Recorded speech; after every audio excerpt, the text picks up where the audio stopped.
Hey, what's up, everybody? It's just Charles. I want to welcome you guys to another episode of the Dreamerspro Show, where we cover everything from sports, hot topics, classic debates, entertainment, and where we give you guys a fresh perspective on things and how we see them. For whatever reason, we as human beings love drama. I really don't know why. I don't have the answer for it, but it's just something that we do. And sometimes, in our quest to create, to gain attention, we sometimes end up putting our foots in our mouth. And by we, I'm talking about people, us here in the media. Sometimes we go a little bit too overboard. I've been guilty of this. Others have been guilty of this, right? I've said it before and I'll say it again. The only reason, because we just did a video on Giannis, the only reason I believe, in my personal opinion, that Giannis Antetokounmpo was given his props last year after he won the championship was because the media and these guys had no other option, right? If you're covering the NBA, you're going to have to talk about the victor. Whoever wins, whether you like them or not, you're going to have to talk about them because they're going to be the center of attention at that moment. So whether or not people like Giannis or didn't, they thought he was the man or they didn't think it was the man, they had no choice but to give it up. But now that he's won his championship and that has been over with, now we can get back to things, the business as usual. And now it seems as if, Giannis, there's this kind of disrespect or disregard for this guy.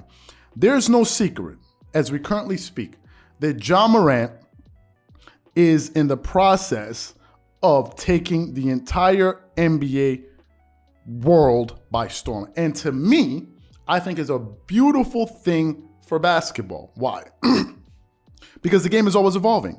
You're going to need new stars, new faces, which inject new energy into the league and into the sport. So to me, I think it's a great thing because it keeps the thing moving forward. However, I think some people are beginning to take this Ja Morant thing overboard, right? And it's not Ja Morant support, because there's some Ja Morant supporters that just truly support the guy in a beautiful way. But there's some people now that are starting to make comparisons and starting to bring up conversations that don't need to be had in the first place. Just yesterday, I was listening to a segment on ESPN First Take, because remember, the Milwaukee Bucks played against the Memphis Grizzlies just last night, and the Milwaukee Bucks beat them. But heading into that game, I think they were trying to build it up. Maybe the game was on ESPN, I don't remember, so they were trying to hype up the game. And they spoke about the Milwaukee Bucks facing the Memphis Grizzlies. And it was a segment in which they were essentially asking the question, who would you rather have going into the playoffs, more or less? Would you rather have Ja Morant or Giannis Antetokounmpo? And I think personally, that is probably one of the most disrespectful questions you can ask. But nevertheless, it was a topic item. So before we go too far, what I want you guys to listen to is Stephen A. Smith's monologue on why he would pick Ja Morant. And then I want you guys to listen to Jay Williams' rebuttal, because Jay Williams pretty much shut that entire thing down. So before we go too far, take a listen to that exchange here. We'll come back and give you guys our thoughts. Take a listen to that. Stephen A., would you rather have Ja or Giannis in these playoffs? I got to tell you, listen, Giannis is an obvious answer. Let me say this to you. Let Ja Morant keep ascending. And I might go with Ja. I think it's a discussion. Giannis is Giannis, and I get that. And he's the reigning finals MVP, reigning champion. He's a former league MVP, defensive player of the year. I mean, the guy's phenomenal. I get all of that. Giannis is Giannis. But we don't know what the hell Ja gonna be. I don't care if people want to knock and say that if Kevin Durant wore a size 16, they wouldn't have been there. They got there and he performed. I've seen them do it. There is history. Two-time MVP, NBA Finals MVP, probably going to be Defensive Player of the Year this year again, and he was 2020. I don't think that's going to happen. All right, well, fine. He's in the conversation. He's in the conversation. He's in the conversation. I'm a Draymond Green guy on that. That's fine. I love seeing Ja Morant ascend. He is a beast. I just know what the hell I'm going to get with Giannis when the playoffs come around. I know what I'm going to get. Fair. And if anybody wants to use the situation about, the free throw line, I'm like, I'm not having the ball in crunch time in Giannis' hands. I'm having it in Chris Middleton's hands to make some decisions, and Giannis will attack the rim. Right. But that right there is where we have to crystallize this conversation. Because you said I'm not having the ball in his hand. But you're talking about one aspect of the game. I'm talking about defensively. I'm talking about all the game together, Stephen A. That's fair. That's fair. I guess what I'm saying to you is this. What I'm seeing from Ja Morant has me fantasizing. Because remember, it ain't like he showed up in the playoffs last year and wilted beneath the pressure. They beat Golden State.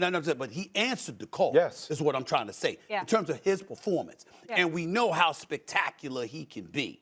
And we see his game evolving even more to the point right now. Like, for example, we got, I got a vote and, all-star starters and stuff like that. Steph Curry's a given. And then they say CP3. Well, I'm not sure. What about Ja Morant? What about Ja Morant? He has career highs in is- every category right I'm now. just saying, CP3 is sensational. He's sensational. I'm just saying. But you see what I'm saying? yeah. But Ja Morant, there's an unknown element about Ja Morant that can elevate you to a point where you're saying, like, everybody move the hell out the way. This brother has arrived. Oh, I agree. It's possible that come playoff time, we might be saying that about this brother. See, but you're using words like possible. That's fair. You're And I using get things that. like I don't know, but remember, I agree with you. It's trending in that direction. But remember, when you look at Giannis, and I'm not taking anything away from him, he was phenomenal. Oh, fantastic. but you're about to. Yeah. I'm You're saying about to to. you. Now, here are my thoughts on this, and I have a few things that I want to cover. I think sometimes we in the media, we get so focused on getting views and making sure that our content is successful that we tend to sometimes over-embellish. We try to oversell.